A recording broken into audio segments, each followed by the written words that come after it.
I'm Bernie. This is Grant. We're marginally qualified. Episode 4? Episode 3. 3? I was close. Today is Thursday, July 20th. It is July 20th, right? Yeah. 85 degrees outside. Oh, gosh. Very toasty. I bought some lemonade from a nice child down the street. Did you? Yeah, he offered me Pokemon cards. But you bought the lemonade instead? Yeah. Interesting choice. They were bad cards. Interesting choice. Okay, we got a shorter lineup. We got tennis on the docket. We got MLB, NCAAB. You just are naming sports. You're not saying anything. Yeah, but I'm naming all the sports. All right, so we're going to talk about Roger Federer, talk about some MLB trade news, few soccer transfers, and Le'Veon Bell's contract situation. So how about we go ahead and jump right on into it. So last week... Right. As I predicted, Federer won Wimbledon. You didn't. I predicted that. You said Andy Murray, then Sam Querrey or something like that. But it was obvious Federer was going to win. Okay, so Roger Federer wins Wimbledon at age 35, does not drop a set the entire tournament. He doesn't have to face any of the big four, mostly for health reasons of the other guys. Right. Does this say more about Federer at the moment or more about the rest of the field? It says more about Federer. The rest of the field is very good.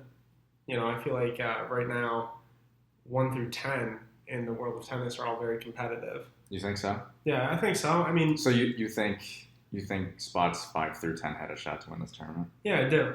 Okay, I didn't. I really do. Whenever you watch them play, matches have been better recently than they have in past years. Djokovic isn't as dominant. Federer hasn't been as dominant. Now, with the exception of this season, he's been incredible. Yeah, people were talking about Federer last year having maybe not another opportunity to win a major. Right, but all season this year, he's just been demolishing people, not just in this tournament, but in this tournament, it's highlighted because it's Wimbledon and it's the biggest tournament. And it's obviously the tournament he's best in. We see that time and time again because he's winning it time and time again. 8 times. Yeah, 8 times. So on the note about those 5 through 10 guys, he did beat Raonic, who's 6. Straight Raonic is 6, yeah. He beat Cilic 7 in straight sets. Cilic is 10, right? What? Cilic is top 10 right now, right? 10? It says he's ranked 7th. 7th. I don't know how much. See, I don't have all the rankings memorized. Yeah. He looked to me like they weren't that competitive. Do you think he would have blown the doors off the rest of the big four like that? No, I don't think so. But I don't think so either. I think that there's a better chance. Maybe I wasn't precise enough in my comment. I feel like tennis is in a very good place right now where if you watch the 4th best player play the 8th best player, you really don't know who's going to win. I really think if you take a member of the big four and put him up against another player in the top 10, you don't have a guaranteed spot. You don't have a guaranteed win. You don't know that someone's going to dominate. Federer has been so hot recently. I feel like he's the exception. All right. But I really do feel like just the matches recently have been exciting to watch. I've really enjoyed them as a tennis fan. And not just in Wimbledon. And some of the other, more low-key, not low-key, but, other tournaments. Low-key. The ones that don't get on, ESPN. ABC. Yeah. So Federer's the best player in the world right now? That's what I'm hearing. That's what it sounds like. The best player in the world? That's what it looks like. That's what it looks like. Who else? It's something like no one's gone through Wimbledon without dropping a set in 57 years or something. It's just silly. It's silly how good he is at this age. It's silly that no one was able to even come close to competing with him in this tournament. He's the greatest of all time. Is he playing for the rest of the year? This is like a factual question. I'm not 100% sure. I'm not sure. I don't know if he's planning on resting or anything. Yeah. He rested a little bit last year. He did. And apparently it's paying off dividends for him. So that's nice.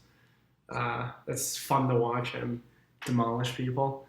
Something that was kind of interesting was the entire tournament I was rooting for close matches. I really wanted to see these good matches, good games. And then in the final, I was like, oh, I want to see Federer kill this dude. It flips for me, you know what I mean? Because I wanted to see him go through the entire thing without dropping a set.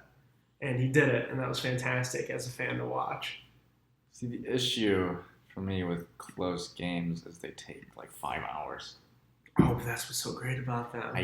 I couldn't watch That's what I love about them. for 5 hours. Oh, I love that. Should go best of 3.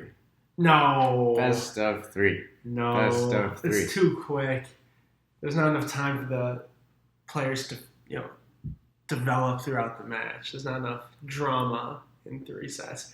It minimizes in 3 sets. It minimizes comebacks. It's like 3 hours. It doesn't take 3 hours. Okay, it can take 3 hours. But there's not enough drama in 3 hours. There's not enough drama in 3 hours. You need the 5 hours for the drama. Okay. How many more majors does Roger win? Right now, as many as he wants. As many as many as he wants. Oh my god. Because we were talking about him not winning another one just a year ago. Yeah.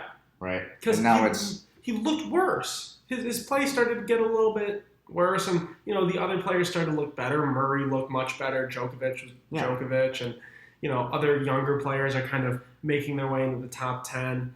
And you don't think we're overreacting on just a little bit? I'm never going to count him out again, ever. You don't think we're overreacting to a tournament in which the only healthy player, he played only one healthy player inside the top 10? Raonic. George was hurt during the final. That's true.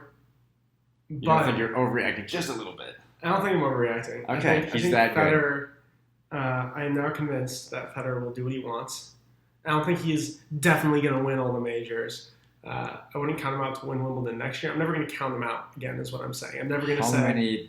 I'm never going to look at him and say he's deteriorating. He's not the player he used to be, because that's what I did last year, and this happened.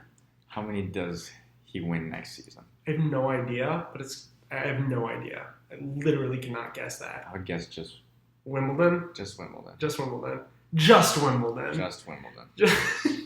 And that's the standard he's set for himself. Right. That we're able to talk about him like that. Yeah. It's great that like an okay year is winning Wimbledon. Just Wimbledon. Yeah. And congrats to him. I just found out. I knew he had 2 girls. He has 2 sets of identical twins. What? What are the odds of that? I mean, we could look up the odds of that. I tried to earlier. I couldn't find it. Well, that's crazy. 2 sets of identical twins? You know what that means. What does that mean? Doubles teams. Doubles teams. Are the twins going together, or are they like cross mixing? Well, are they all girls or all boys, or?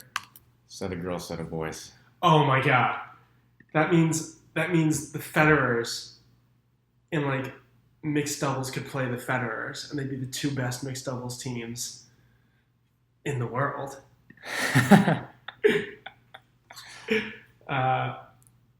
Yeah, no, I would love to see that. It'd be excellent if he had another set of twins.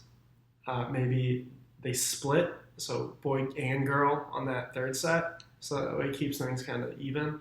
But they in mixed doubles, right? Yes. If you have a set of boys and a set of girls, can they play each other? That's not mixed, right? That's a no. I think mixed doubles has to have boy girl teams. Yeah. Yeah. So what I'm saying is they would mix and match. Okay.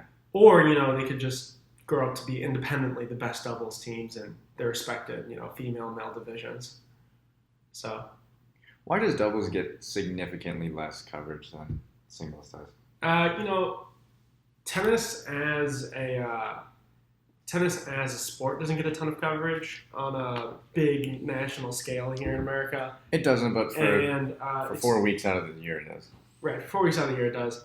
And it is more exciting to watch a singles match, I would say.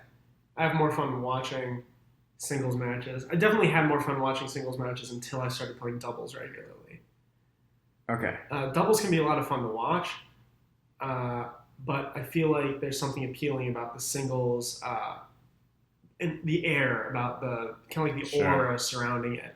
I don't remember who said it first, but there's this old saying that tennis is boxing at 90 feet.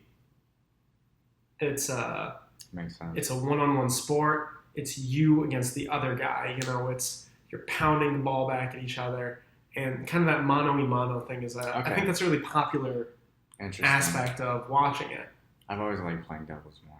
I enjoy playing doubles too, but there's nothing. Singles has a really unique feel to it. All right. Yeah, so I feel Makes like sense. that's Why don't we take a quick break and we will transition into baseball next. Mm-hmm.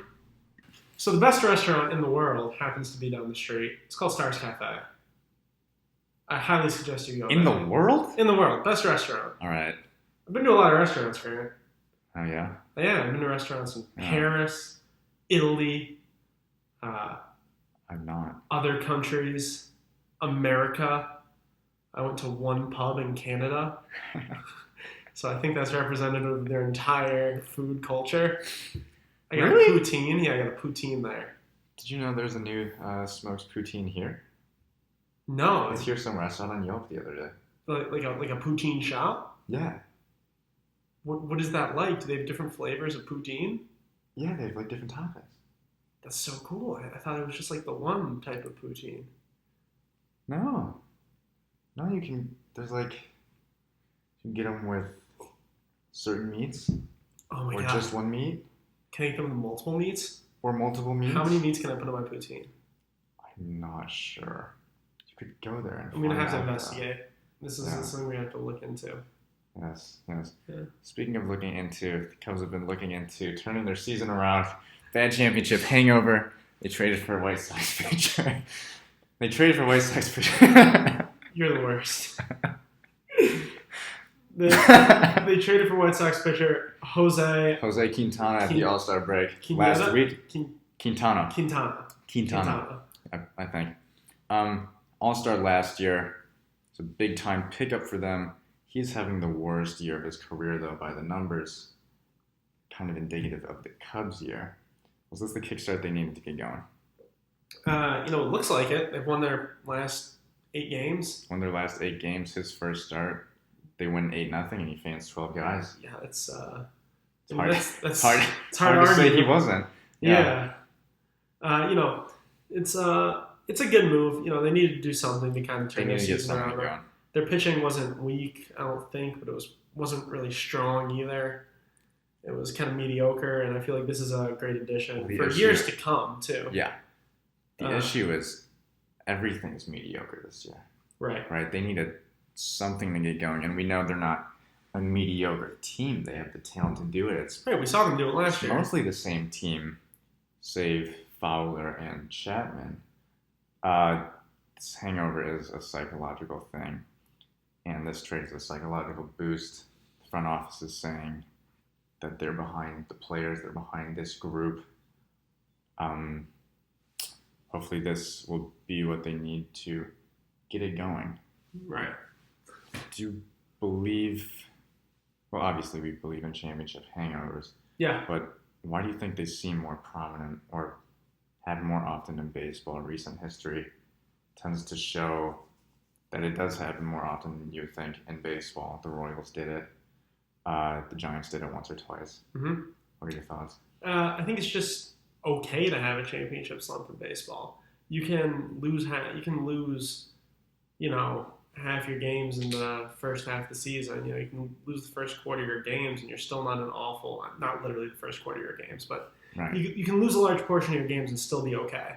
They're still very much in their divisional race. They're only a game and a half back now. Yeah, the game and a half back, and they've been looking better recently, and it's just a matter of, in baseball, the season's so long, each game holds very little importance. Right. You talk about championship slumps in other sports, and the slumps can be of much greater magnitude. Like championship slumps happen in football all the time. We saw that happen with, the Panthers. 2 years ago, they didn't win it. They didn't win it, but they won the NFC. That's a championship. No, it's not. I disagree. They won a championship. Wait, do they get a trophy for that? They get some sort of trophy, right? Do they get a trophy? They gotta get some sort of banner. Do they get a trophy though? I don't know. If they don't get a trophy, it doesn't count. Well, that's not like the end all be all for championships, but that's one of the qualifications. That's like a qualification. You need needed a to have a trophy. trophy. Okay, Yes. don't think they have a trophy. My point is, they were very, very good. Made it to the championship game. Went late into the postseason. Next year, they floundered. Awful season. Mm-hmm. Cubs make it very late into the season, very late in the postseason. They end up winning, and now they have this relaxed attitude. We just won a championship. There's not. I feel like I don't want to speak for the Cubs or any professional players because I'm never going to be at that level. I've never experienced this culture, but I have to imagine that there's some form of relaxation after winning a championship. Right. It is a natural human reaction to let up a little bit when something goes right. That's really how positive feedback works, right? Yeah.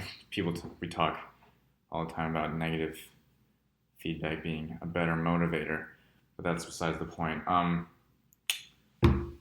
What was I gonna say? You put it really well by saying having a championship hangover in baseball is okay, right? You're gonna be okay if it happens, and that's, again, I don't want to speak for the Cubs, but if I was a baseball player, I would be lying if I said losing one game, isolated one game here or there, and be like, whatever, we'll win tomorrow. Without that drive of not being the champions behind you to push through and to win every day, it's probably a really easy to lose focus with so many games going on. Yeah. Also, there even if they lose 3 games in a row, they still got 50 games ahead of them. Yeah.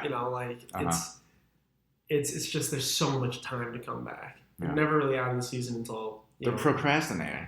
Yeah. Yeah. Something I can relate to. I do that all the time. Procrastinating. Interesting. Yeah. Okay. Does the fact that they're not Americans' quote unquote darlings anymore matter at all? No, you don't think so? They were everybody's like lovable losers. Mm-hmm. Everyone's behind them. Everyone wants them to win. Even non-Cubs fans, just Ohio didn't want them to, but Cleveland's a mean place. Yeah. So who cares?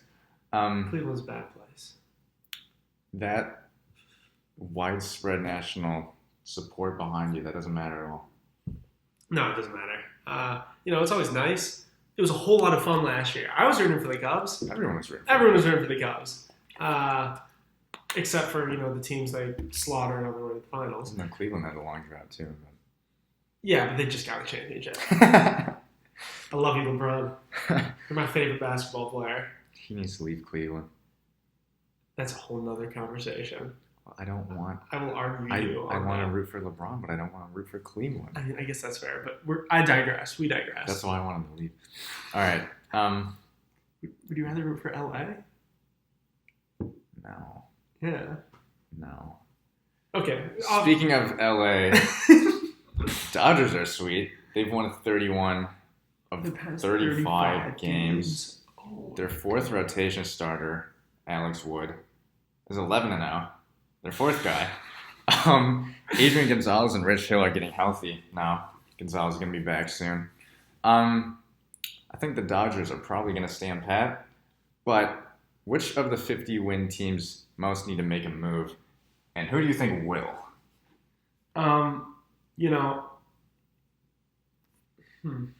Dodgers are out. Houston, definitely in the AL, maybe including LA too, probably is the best positional player core. But we talked last week about their pitching being weak, and that's a pretty consensus opinion that people have. A couple years ago, the Astros did not cash in, but I think they probably will now, given their record. Call me a I don't want to say bandwagon because I'm not rooting for this to happen. Yeah. But when you see a team as hot as the Dodgers, it's just hard to not think that they're the best team in the league by a wide margin, right? It's hard. 31 of 35. It's hard. That winning percentage is insane. Right, we can talk about, and that's a long period of time. We can talk about opinions all we want, but there's no way they can keep up this streak. But at the same time, I don't think they have to be everyone's favorites at this point. All right, so you said you don't think that the other teams are going to cash in. You think the Astros will stand pat again? I think they'll try to win this season by themselves. I don't think they're gonna make moves. Okay. I think they're gonna They're young try. enough that they can do that. Right, and if they fail, they're gonna go deep into the offseason. Pardon me, postseason. Right. They're good enough. They're Yes. good enough to make Yeah. conference finals, and I definitely think that they're gonna win down the road. They're one of the youngest teams in the league, aren't they? Yeah. So you don't think they're going to rent this year? No. No rentals. No rentals. No rentals. There's no reason for the Astros to go cash in and get a rental if you're going to potentially be good for 3-4 years in a row. Yeah. Yeah, that's my perspective. That makes a lot of sense. And Sonny Gray is the best pitcher left on the market. He has some injury concerns that are causing some red flags. He's not a rental. Do you think they'd go after him? I'm unfamiliar with Sonny Gray. He's with the Oakland Athletics. Outside of the top teams in the league, I primarily follow the AL Central. And honestly, who cares what's going on in Oakland? Let's be honest. Oakland does this thing where every few years they're like, okay, and then they trade away all their players. Every few years they're good. Yeah, sure. Yeah, they're good. Every few years they're good, but then they're like, yeah, I don't know. They're like the rest of the league's developmental team. Well, what the Pirates did for years is they would get a really good prospect and make him really good, and then they would trade him for more younger prospects. They just kept doing that. You got to cash in at some time. Yeah, like what you say about Houston makes a lot of sense. They don't need to make a move, but baseball is all about your farm system. You never want to assume that you're going to have more opportunities. Right. You never want to think like, oh. Well, actually, when you say more opportunities, you mean, we'll be better next year? Because I think you need to do that in order to win championships. I think you need to have a plan. Right, you need to have a plan, but you never want to assume we are going to have a chance next year. Right? Because we've seen too many teams get burned by that. I guess. Like the most obvious example is like Oklahoma City. To lose the finals and everybody's like, all right, it's okay. They'll be back. They'll be back. They'll be back. This is the roster. Don't worry about it. They were not back in the finals. Right. But what you say makes a lot of sense. If they can nab another shutdown pitcher like Gray, they're going to be a lot better. Sure. But Gray's not a rental, so they'll have to pay up. Let's talk about the Nationals real quick. Tons of talent on both sides of the ball. But before last week, they had just about zero bullpen. Big old goose egg. They nabbed two Athletics relievers, Sean Doolittle and Ryan Madsen, making some sort of respectable thing. They've been a one-loss team since the All-Star break. That was it last night. Bryce Harper, Mike Trout matchup. Mm-hmm. They still need a closer. Do you trust the Nats this year around? No. And I don't trust the Nats because, and I know I talk about my own personal sports allegiances a lot, but I've seen this before. I've seen this so many times before with my beloved Detroit Tigers. You have the offense, you have the defense, and the relief pitching burns you in the playoffs. They're going to have a great regular season, the Nationals. They are. They're going to get into the playoffs, and they're not going to win because they're relief pitching. Their pitchers are going to get tired. They're going to have to start mixing up their pitching. They're going to have to start diversifying, using relievers earlier. That happens, and they're going to get burned. I don't know how much these, they got two new pitchers. Yeah. Maybe these two new pitchers end up being good enough to kind of, help them. They still don't have a true closer. They don't have like an out-and-out closer. Right. It's just you need pitching is. I don't know. I think pitching is the most important part of a baseball game. Defense. Mm-hmm. And you need the closer. You need the guy that can come in, and when you're up one run with a guy on first, you need that guy you can trust. Yeah. You need a guy who can come in the bottom of the ninth, and just he's going to put the game away. Like this other team is done. Yeah, even if they do get that top level closer, which is looking less and less like it's going to happen every day. The NL is pretty, we just talked about this, it's very top-heavy talented this year. D-backs are really good. We just talked about the Dodgers. Yeah. Holy cow.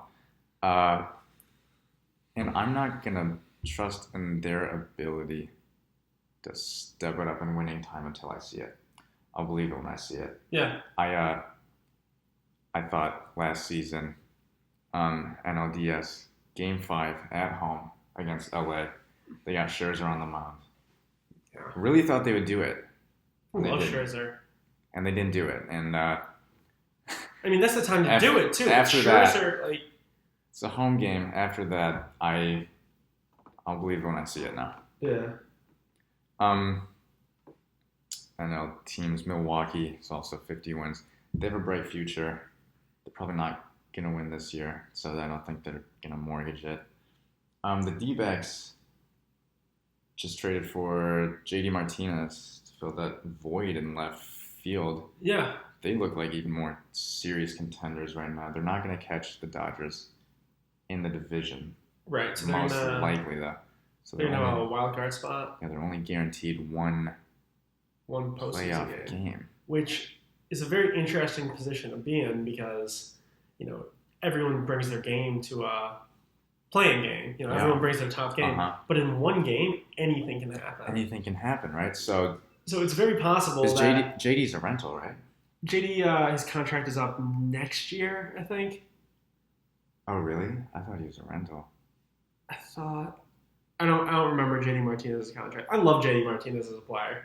He's athletic. He's a strong batter, and he's a damn good fielder too. Nevertheless, it is a little risky to trade away prospects for potentially only one postseason game. Yeah, but I don't like it particularly because Tigers got 2-3 prospects, right? You don't like it for the Diamondbacks? I don't like it for the Diamondbacks. Yeah. I'm all about development. I really think that's the way to do it. Okay. I think you draft the players, you develop the players in every sport. That's my opinion on how great teams are made. Yeah. And that might not be accurate. That's how I think. I don't. Yeah. So do you just look at JD's contract? Yeah, he's a rental. Okay. So that's it's an interesting move. I'm not sure if it's going to pan out for them. If they do win that one, postseason, good for them, yeah. Then they're dangerous in the playoffs. They're dangerous. And they're dangerous for the rest of the season. LA could slow down. It's very possible. Oh, it's likely that they're not going to win 35 of every 30 or 31 of every 35 games. And if they do win 31 of every 35 games, they're the best team ever. It's over. That is absurd. But essentially what I'm saying is, don't know if this is the best move, but if they can make it past that playing game, it could pan out for them in a very positive way. Absolutely, it could. Yeah. Tampa Bay Rays made it to 50 wins. The Rockies did as well. People aren't really talking about either of those teams. Yeah, I honestly have not been making focusing big time moves at the moment.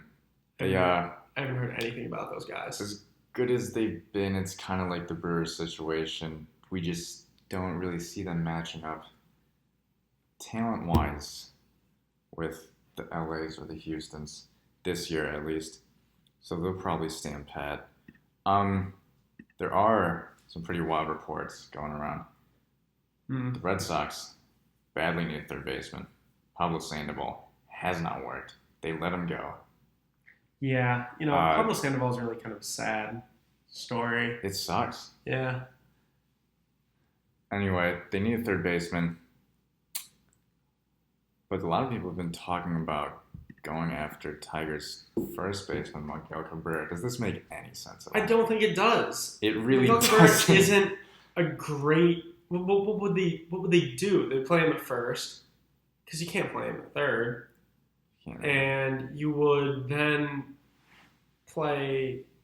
Who would they do that? They don't really send Marrero over there. Do they have a great utility guy to throw in there? I'm trying to think about what this move. You don't want to displace Moreland. Moreland's the 2-time Gold Glove winner. Right. It doesn't make any sense. Also, Cabrera hasn't been as good as his contract says he should be recently. The simple answer is it does not, and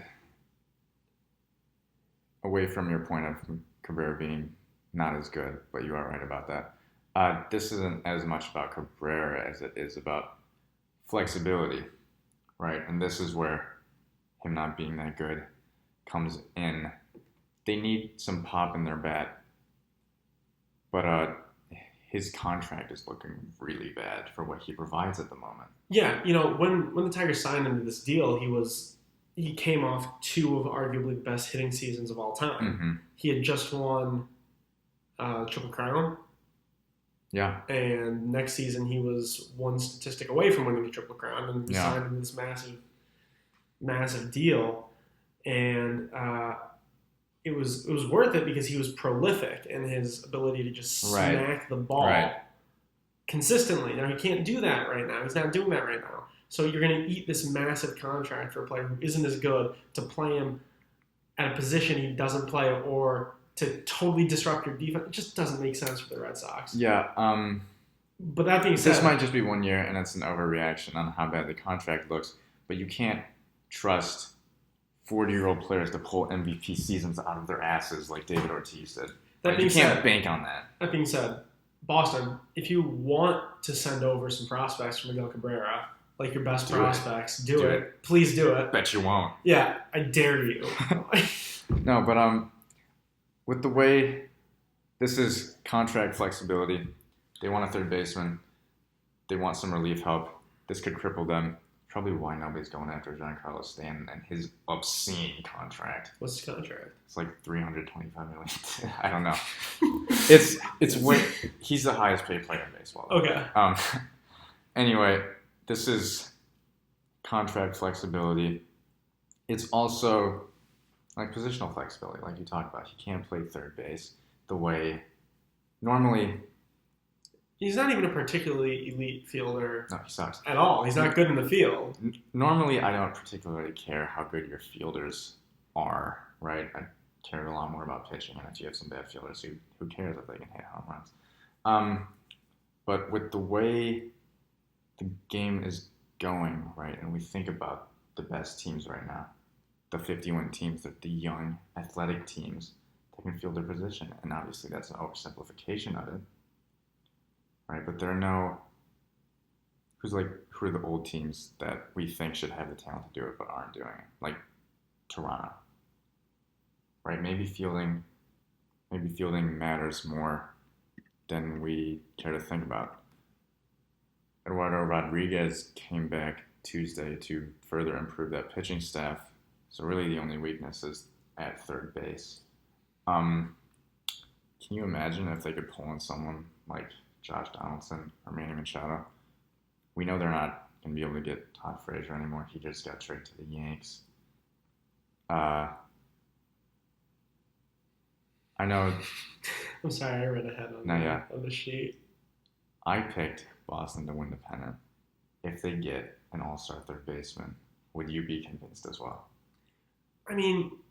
Or is there just not enough power in that lineup at the moment? I really... To be honest, I really don't know. Yeah. I really do That's not. hard to say.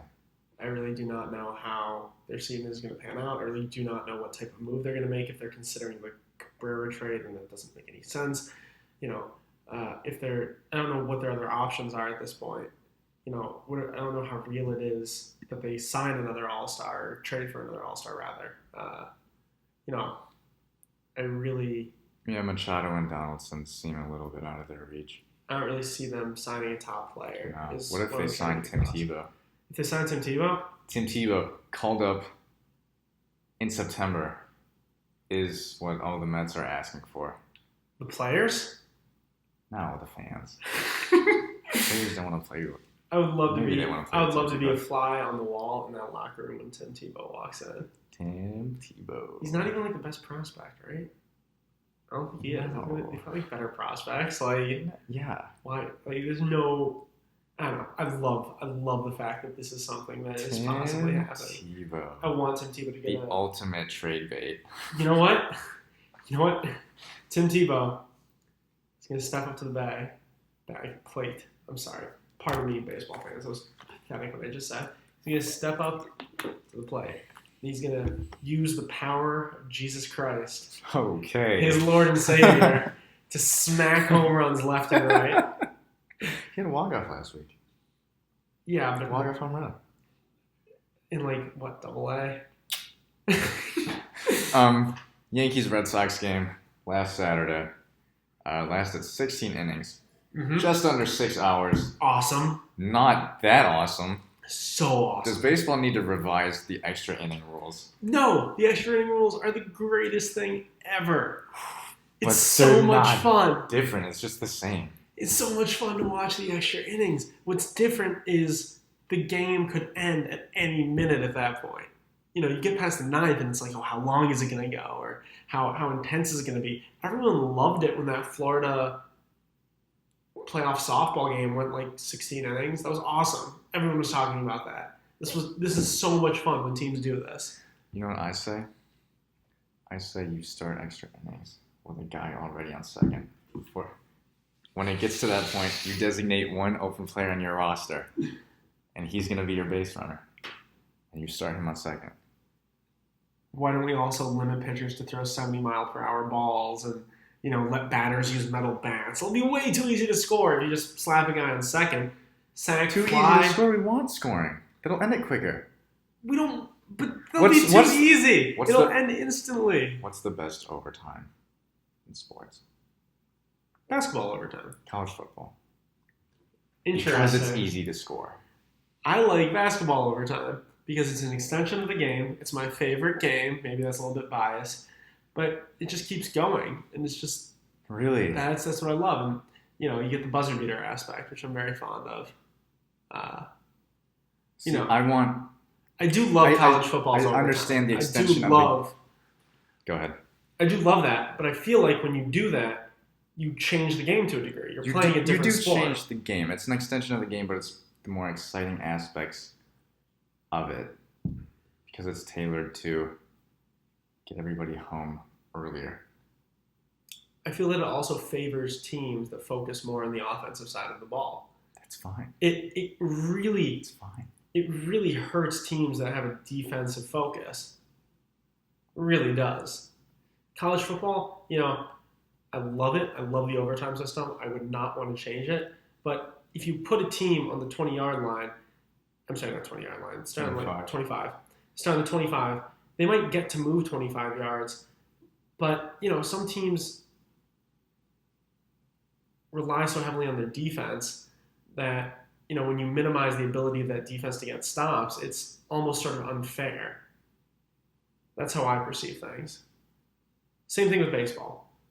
Teams that, you know, against elite pitchers, it'll be difficult to get players on base. It is difficult to get players on base. So putting a player on second base is just such a huge advantage. I don't want to see 6-hour games. I don't want to see games. I don't want to be in the stands for 6 hours. I don't want to see games decided instantly afterwards. I don't want to see regular season games last 6 hours. Okay. But I posit a question. Sure. Even if we did put people on second base, would that change? What if everyone just keeps scoring a ton? What if What's wrong with scoring? I mean, nothing's wrong with scoring. I love scoring. It's like the NHL, right? The NHL regular season overtime is like, what, just a 5-minute 4-on-4 period? Yeah. Golden goal, and then a shootout?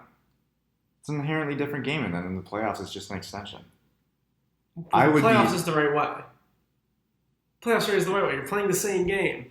The strategy changes completely. But this is a business.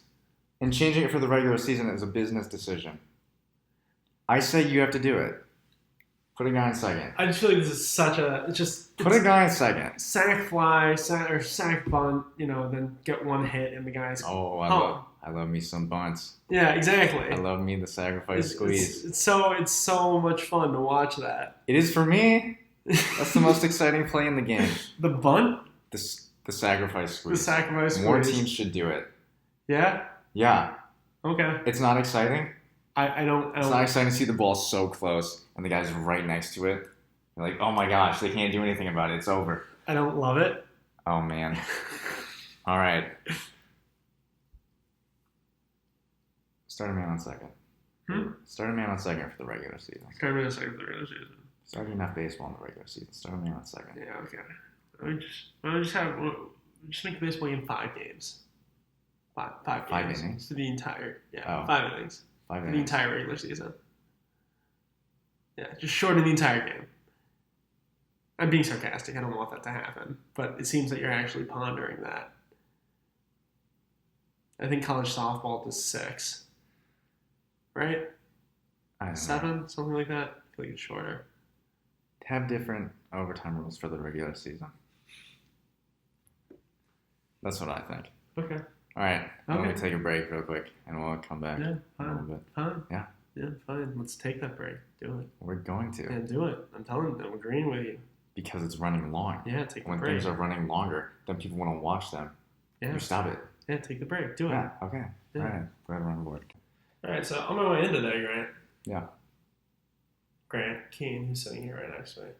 That was implied. While I was, taking a nice drive through your neighborhood, Uh-huh. stumbled upon a boy with a sign that said lemonade. So I walked up to him and I asked him for some lemonade. Yeah, you did. Yeah, and then he gave it to me. Mm-hmm. And it was shitty lemonade, Oh, Grant. gosh. It was so bad. It sucks. It was the powder stuff. Man. But I didn't do it to drink the lemonade. I did it because I remember when I was just a boy sitting outside on my yard on a hot summer's day trying to make $1. Just one. That's all I wanted, Grant. That was ambitious. Just one. Speaking of ambitions, AC Milan signs veteran defender Leo Bonucci. Goddamn, From I love Juventus. soccer names. They're pretty good. Juve has now lost Dani Alves and Bonucci, important guys on the defensive side. Alexandro may or may not be on his way out the door. Depends on who you believe. Is Juve's reign affected? And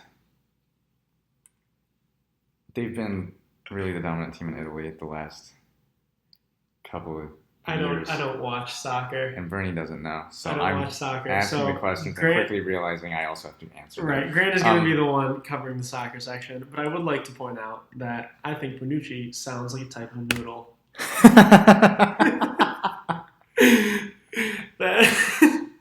That's what I'm contributing All right. to this conversation. Is the reign affected? I mean, whenever you lose arguably the world's best defender, you're going to feel it. But this probably says something to how dominant they are, that they can just let someone like this go. And again, whatever. Right? They still have Chiellini, Barzagli. Seems most likely that Bonucci and Juve orchestrated the move, and Milan came and said, we want to buy the best defender in the world from you. Maybe we know Coach Max Allegri didn't, or butted heads with him at some times. Maybe he's trying to make an example out of him. Allegri kind of sounds like sauce that you could put on Bonucci. I wonder why that is. Maybe it's because it's Italian. Are they all Italian? Yeah. It sounds like Italy. pasta. I'm sorry. Sounds like pasta. I'm sorry. This move does more for Milan. They haven't had a top 5 finish in Italy in 5 years. They've been wandering around in mediocrity. For a while, this move has the potential to shift the balance of power in Italian football, much the way the Pirlo move the opposite direction did. About 7 years ago, this is a big time move for them. They got the Lucas Biglia deal finalized. I know they're not getting Morata anymore. And even if they don't get Bellotti, Bonucci makes 10 signings this summer. This is a brand new team. It's an impressive summer for them. Andre Silva is coming. Andrea Conti, Ricardo Rodriguez. Shore up that defense a little bit. They're looking at Bayern's Renato Sanchez for a loan. Speaking of loans, how cool would it be if you could loan in American sports? That would be the coolest thing ever. I think it totally would have changed the NBA dynamic for a while when LeBron left Cleveland. He would have just loaned himself to Miami. It would really... Grant explained to me the concept of loaning in professional soccer. And recently. most of the time, the top players won't. and it just blew my mind. Or it just actually maybe the best player like on your team can't. the possibilities in like American major sports just baffle me. When I started to like think about it, loaning. I don't watch soccer, but loaning is perhaps the most interesting team negotiation dynamic that I've ever seen in any sport. And I'm not just saying that. That is incredible. And it is exactly what it sounds like. But Milan is at least on their way back. The new Chinese owners have shown a marginally high propensity to consume. Nice. Thank you. Yeah. And really, that's what matters most in European football with no salary cap. Are your owners going to spend a lot of money for you? For that reason, Juve could be in trouble in a couple of years, not because they will be significantly worse this year without Bonucci. How do you feel about teams selling top players to their biggest rivals? Well, when you sell a top player, the key thing you're thinking about isn't going to be who are we selling to. It's, what's the best price we can get. If you're dealing a guy who's, a centerpiece of your team, yeah, you're not gonna think about rivalries. You're gonna think, what's the best combination of prospects, current players, cash benefits, contract. You're gonna look at all that, and you're gonna come to a conclusion. And at the end of the day, the best price is the one you're gonna trade to, right? I'm not sure how it really is in soccer, but you have to take the best offer, or else you're an idiot, and you're not doing what it takes to win. Yeah, but we see all the time in other sports, especially baseball. You don't trade within your division rivals. And I think that's very stupid. You think it's stupid? I think it's stupid if your division rivals would give you a better price for the player. Okay. Or players. You don't believe in like that idea that you don't make your closest competition better in any way. Well, I mean, it might be making them better, but it also makes you significantly better. If you're willing to go trade someone, usually it's because you think it's going to make you significantly better. Yeah. So I would have to imagine that you just need to focus on making your team unbeatable. Sure. Yeah. I very much believe that sports are all about the team you're managing, the team you're coaching. You need to do what's right for you, and don't give a damn about anything else. How do you feel about players choosing to go play for their previous club's biggest rivals? That is a snake move. So Dexter Fowler, snake move.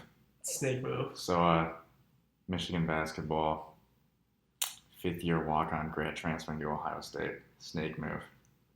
Has that happened? Andrew Dockich. Wait, what?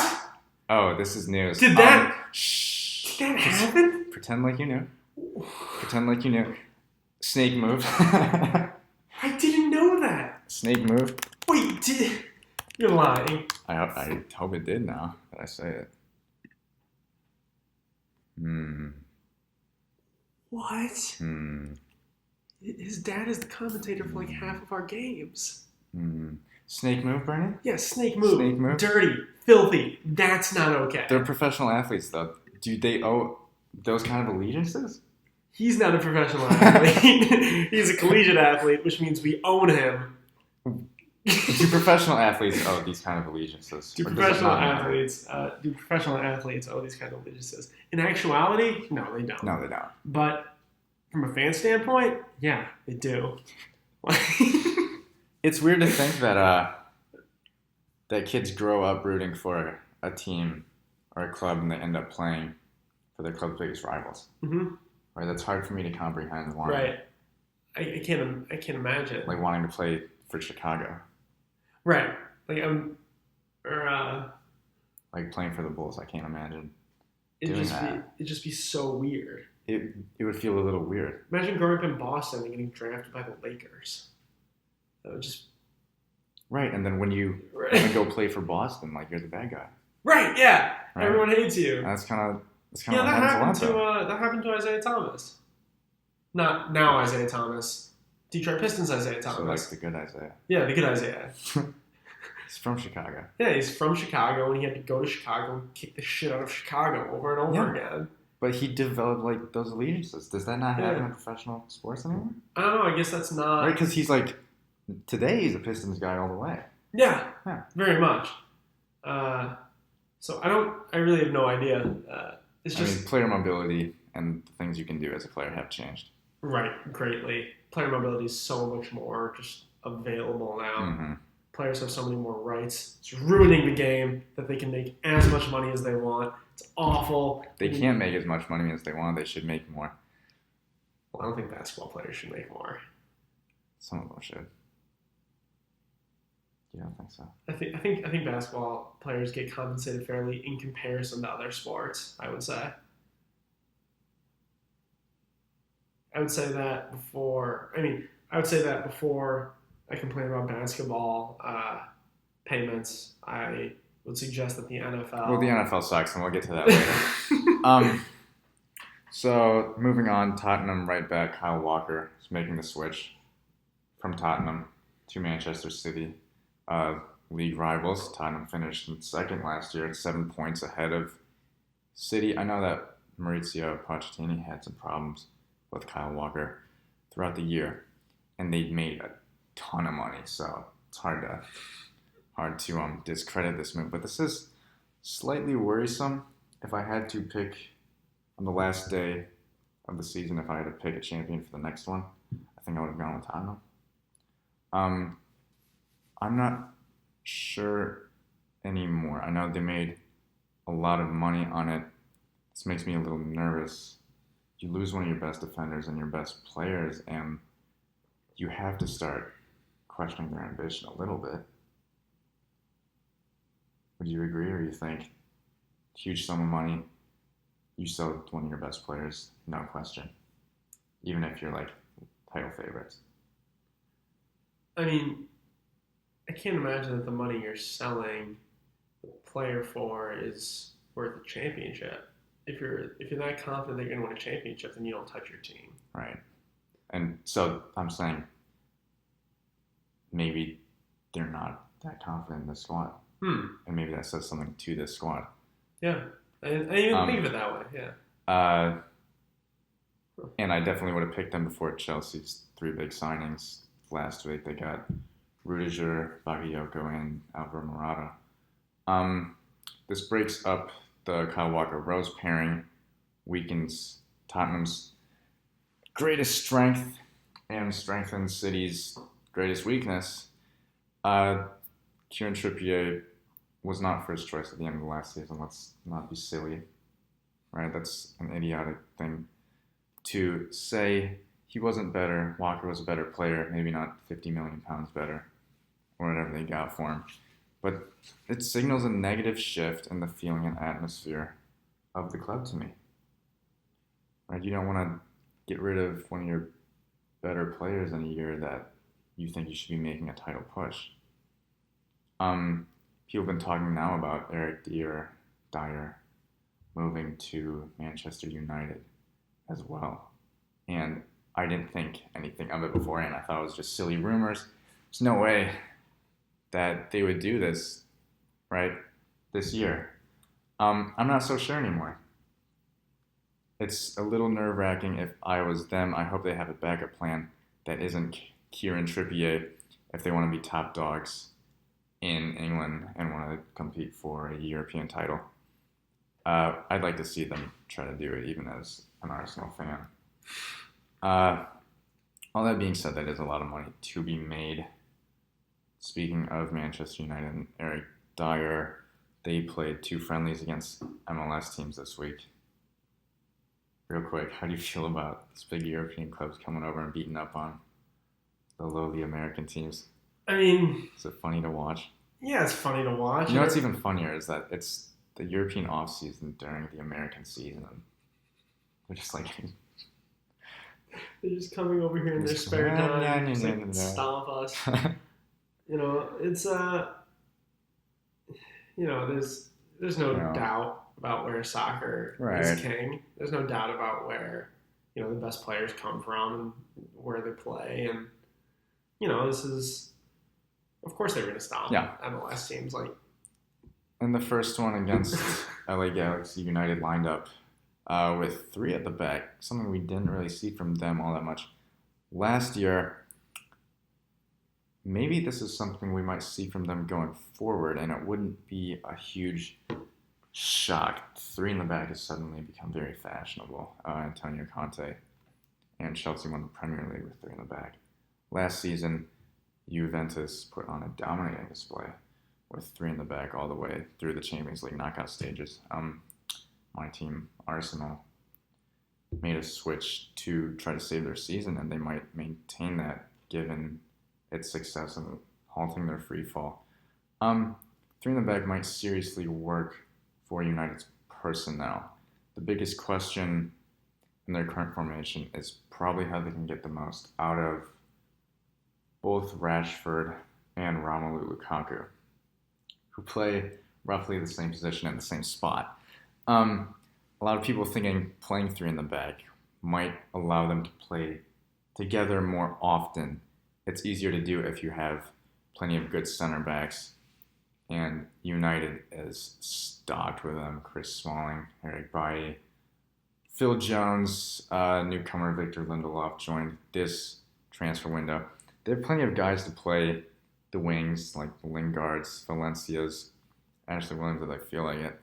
The biggest issue is they might lose space for those creative midfielders, Juan Mata and Mkhitaryan, if they want to keep Pogba and Herrera on the field at all times.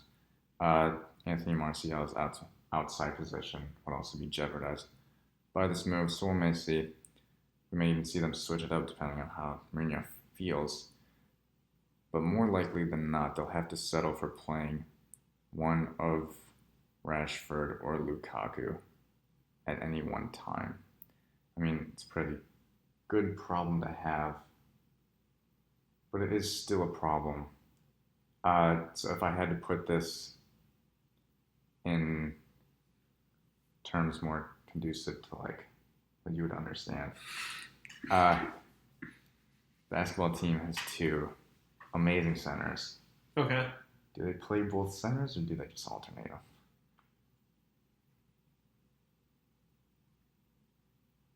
You have to alternate them.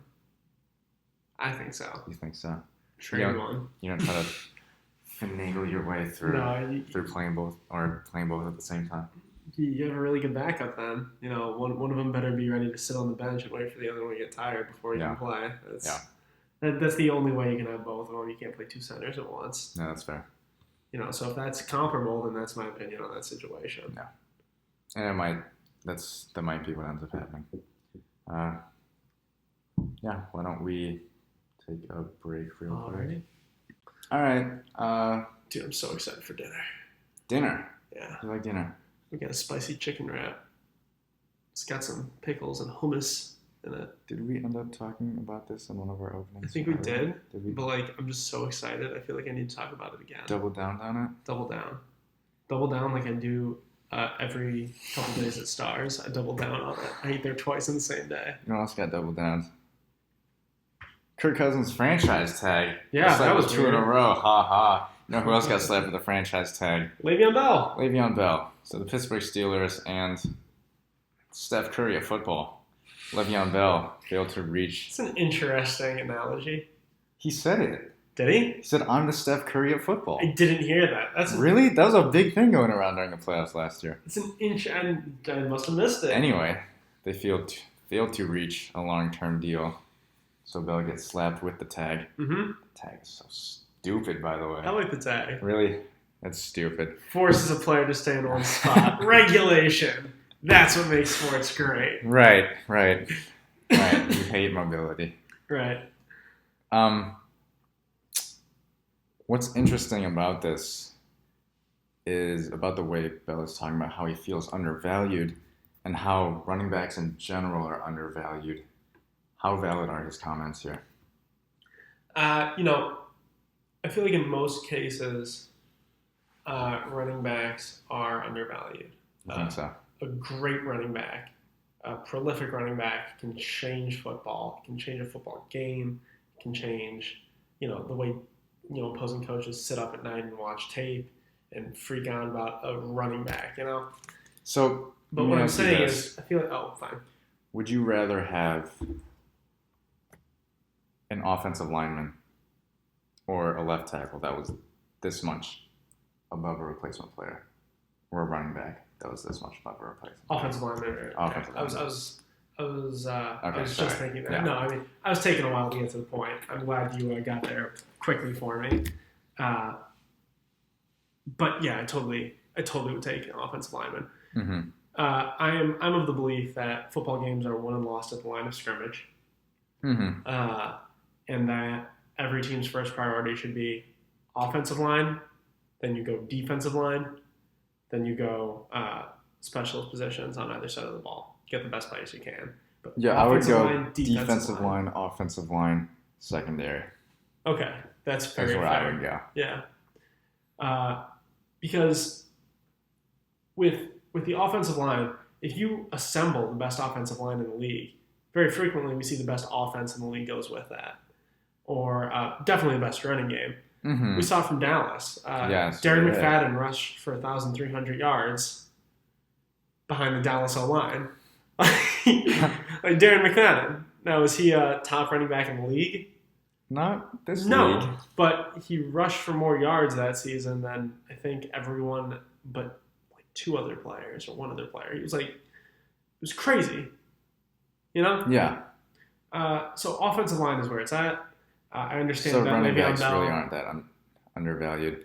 I feel like Le'Veon Bell understands why he's not understands. I understand why Le'Veon Bell feels undervalued, especially because in Le'Veon Bell's case, I feel like he would succeed, maybe regardless of where he is. I feel like he's that much of a talent. Actually, flip side, Because his running style is so unique style- that maybe you need a good offensive line for it to work. seems like you need maybe not traditional blocking schemes, but you need blockers. You know Right? what? He's not the kind of explosive dude that's going to run through. Yeah, you know what? Through I on instantly tackles. retract that statement.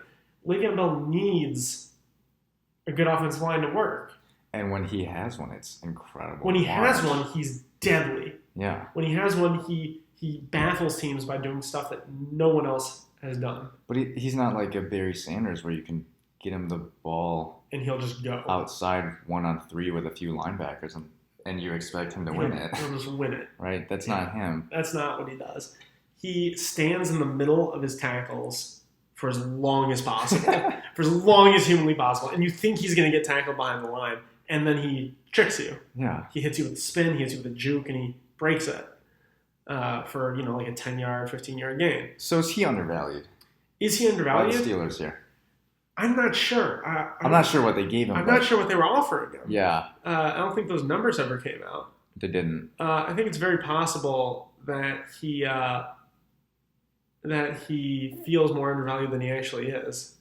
The Steelers would have to be offering him such a ridiculous amount of money for him to be undervalued. Right. You know, I think the Steelers know how important he is. Uh-huh. I think every fan watching knows how important he is. Yeah. He's a critical piece of that offense. I think part of the Steelers, thought process might be we only need him for a year. And what I mean by that is I think this is a year for the Steelers to make a championship push. Interesting. Their offense is going to be the best offense in the league. Ben If they're Roethlisberger, healthy. if they're healthy. Ben Roethlisberger, he's getting older. This could be his last season. Last year might have been his last season. People were talking about it then. Could be his last season now. But he's still playing very well, and he has all the weapons in the world around him. His wide receiving core is incredible. Yeah. And then Martavis Bryant, who's the second wide receiver on that team, could be a first wide receiver on other teams. He could be. Now, if he keeps smoking the devil's lettuce, he's not going to get to play the game.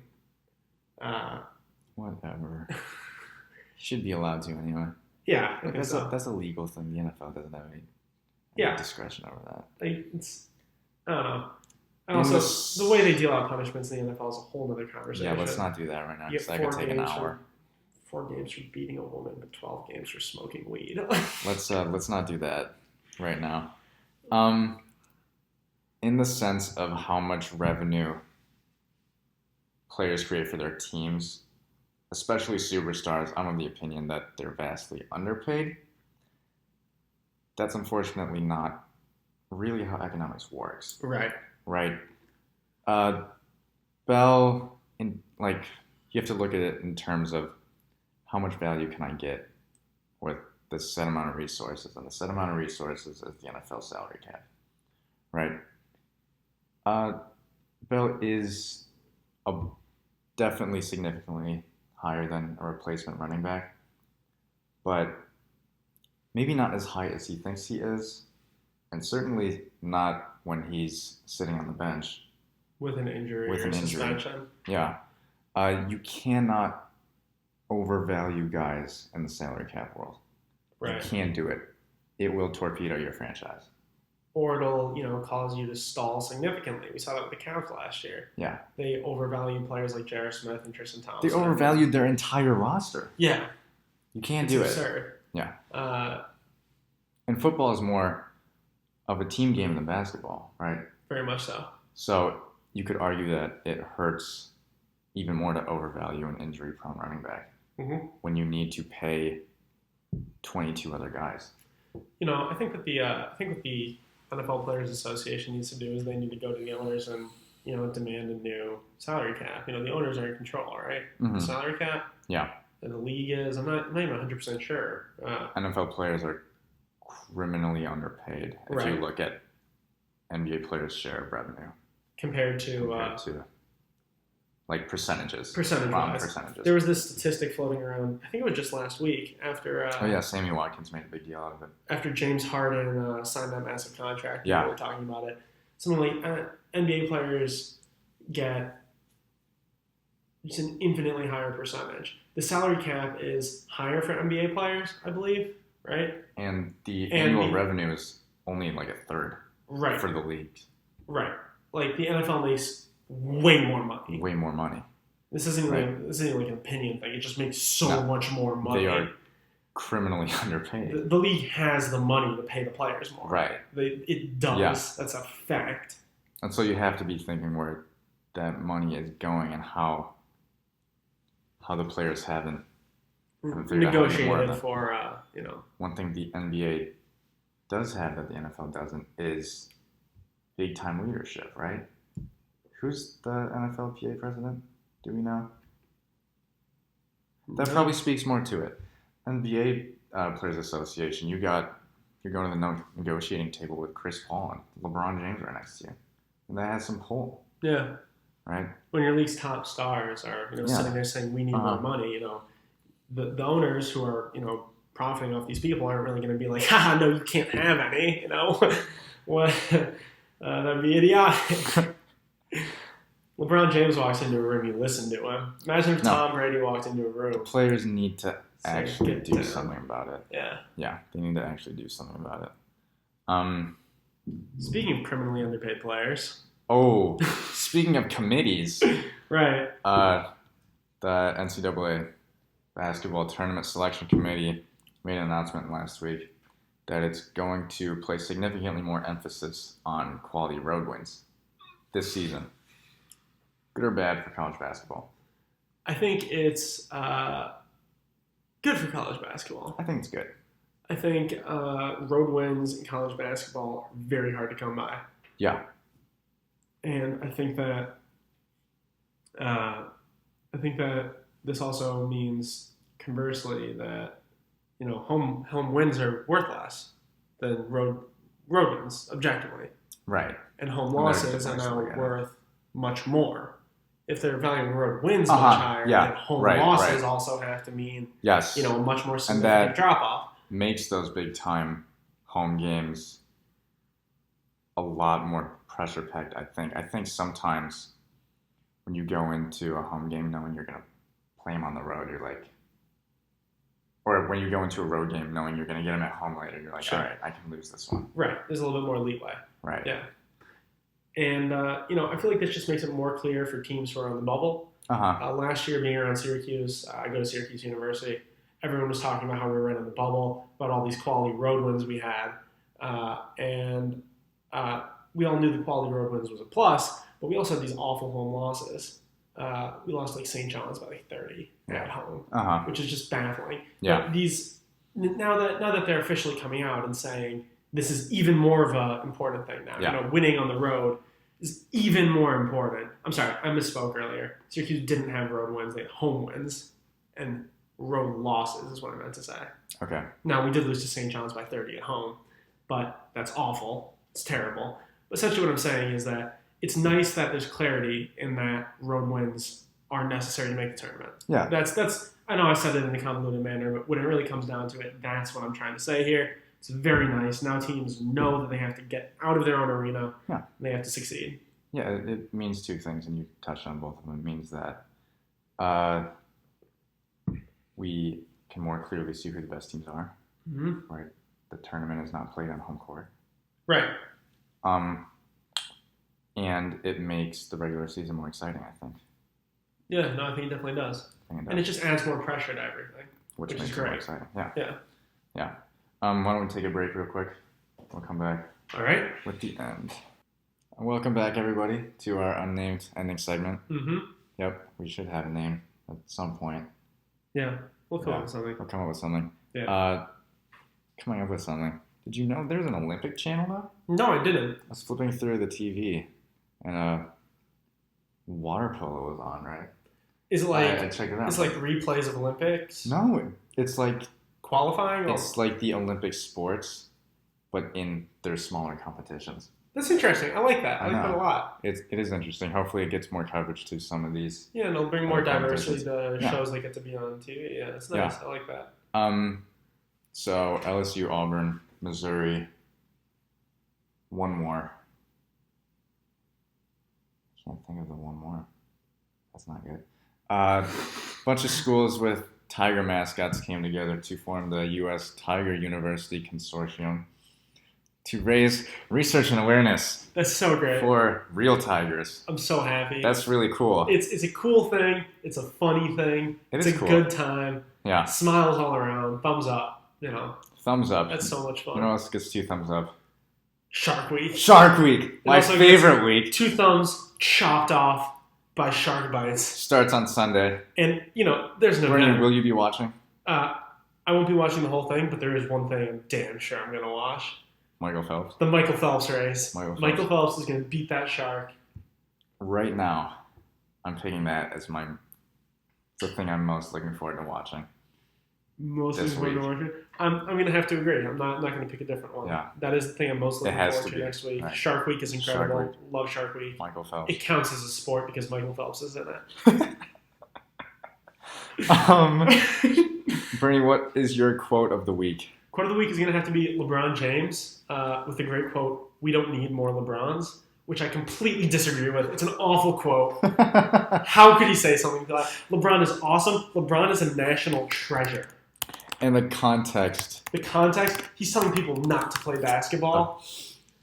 That's sure. Actually, yeah. The context of this is LeBron and a few other famous athletes or people, I can't really remember, appeared in a Verizon ad. It's really more of a public campaign urging kids to follow careers in sciences. Yeah, that's great and all, but how many scientists can throw down a 360 slam dunk? None. Except for maybe like LeBron James, because he might also be a scientist on the side. I don't know. Kids, be in the NBA. NBA or bust. That's how you gotta live your life. I'm going to go with Orioles third baseman Manny Machado. He says, quote, "I don't know how people go out there and watch games. Now I know why sometimes people don't come to games." Context of this is he went to see his buddies in the All-Star game over the break and apparently was super bored with it. Not a great look for baseball. It's kind of a funny thing, though. Yeah, it's very funny that one of their, one of the shining young stars is like, God, baseball is boring. It's such a frank, just, I didn't realize how freaking boring this was. Performance of the week. Red Bull, the company, basically owns 2 soccer teams, Leipzig and Salzburg. This is option number 1. And UEFA allows them to both be in the Champions League, so they determined there was no conflict of interest there. Go Red Bull for being in things you shouldn't. Number 2, People caring about the NBA Summer League. Yeah, that's kind of a What great in thing. the I world? like that. This includes Magic Johnson, who said the Lakers are back after winning. It's just an obscene thing to say. Because it's the summer league. Like, An obscene thing to say. it's the summer. Option number 3, Oklahoma State punter campaign This for is the one I'm Heisman. picking. I don't even care about the other ones. And fourth option is for college football Big 12 Media Day. The mascots had a dance off, and I wanted to put it in the worst performance category for some of their moves. But it was a little bit funny. That was excellent, and I would pick that had it not been for this punter Heisman campaign. We get one of these every year. They're always awesome. They're always incredible. The highlight videos. I think not Michigan. I think college football had might have been Michigan. I don't remember. There was a long snapper for Heisman video last year. Do you remember this? It was so great. Oh my god! Everyone But look up. punter is like a really valuable position. I would say long snapper is a very important position. No, punter is more. No, important, you I can would say. teach someone to launch Yeah, stuff, no, I think. punter is a very important position. Never going to win a Heisman Trophy It's too bad. unless he punts on average like in the 10-yard line on every punt. Then he deserves the Heisman Trophy. If Yeah. every punt he kicks is within the 10-yard line of the opponent's, Yeah. Half of the field. But I just love the fact that he made a pamphlet. He like wrote little anecdotes and like little reasons why I should win the Heisman. I'm awesome at punting. Like that's You have to pick that one. I have to pick that one. But for the sake of argument, I'll go for people caring about the NBA Summer League. Okay. Right? This is akin to people caring about which movie trailer is the best. I care about which movie trailer is the best. Right. It's like a big step. Yeah. It's a big step for them. It's huge. Yeah. Worst performance of the week, we also have 4 options. Royals walked in a run in the 9th inning to lose a game. Option number 2, people who are in favor of low inflation after seeing some of these obscene transfer fees. Kirk Cousins gets slapped for the franchise tag twice in a row. Too bad for him. And option number 4, which is what I'm going with. Last night, Gold Cup match. Salvadorian defender Romero bites Josie Altidore. Don't forget the nipples. Oh, and a nipple twist only a few minutes before that. Yeah. That has to be the worst performance. Did you see the Altidore comment? He was like, No, he was like, I wasn't really too mad about the nipple twisting and biting. What I was mad about is my girl. She said I'm the only one who's allowed to twist her nipples like that. I thought that was so funny. What in the world? Yeah, this whole situation is just so It's just so weird. so great. One of the worst displays of sportsmanship I've ever seen. That was terrible. Yeah. But I'm going to choose Royals walk and a run. It's like the ultimate, like, shoot yourself in the foot moment. Like, come on. Like, that's a walk-off walk. Are you serious? It's just, like, how do you want that? I feel like you're a professional. That's too bad. Like, at least make them hit the ball. I don't know. It baffles me. My dad used to joke with some of these relief pitchers that if he was playing, he would stand up there and put the bat in the ground. I dare you to throw a strike. Just get inside there. I dare you. No. I think that's